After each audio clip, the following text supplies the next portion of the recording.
This weekend we'll be celebrating the feast of the Lord's Transfiguration as he's transformed on the mountain.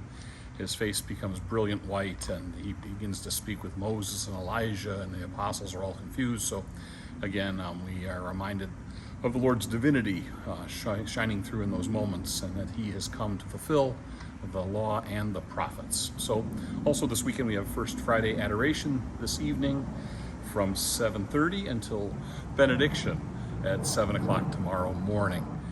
Also, a few things to remind you on the calendar coming up next week. We have the Holy Day of Mary's Assumption. We'll have a vigil at 7 p.m. on Monday, 7:30 Tuesday morning Mass, and 7 p.m. Tuesday evening Mass. So again, take a look at your schedule and get that on your calendar.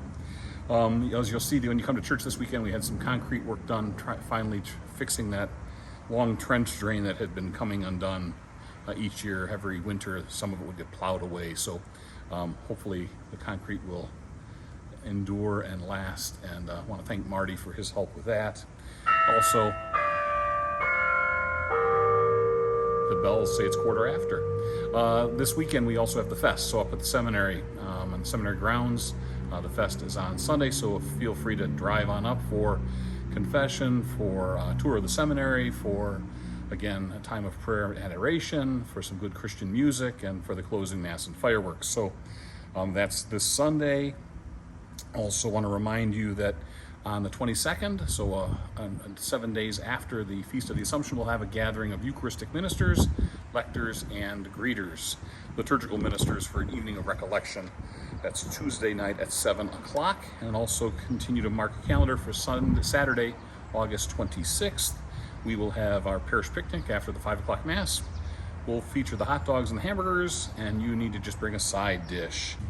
Want to thank all of the people that have been watering. I know we haven't had a lot of rain recently, and so oftentimes it means coming up here daily, but the gardens are absolutely beautiful, and what the deer have left behind we are very grateful for. And then finally, I want to thank Donna McEwen for her 29 years of service as our PSR Secretary. This past week on Wednesday we gathered as a staff to have a nice meal to honor her and to thank her for her dedication to our young people over all these years, getting them ready for First Reconciliation and Communion, helping with the organization of PSR for both the time that Summer has been here as well as Sue Brooks. So thank you very much, Donna. We wish you well as you head off to warmer weather in the Carolinas to be closer to your grandkids. So we're very happy for you. Thank you for all you've done.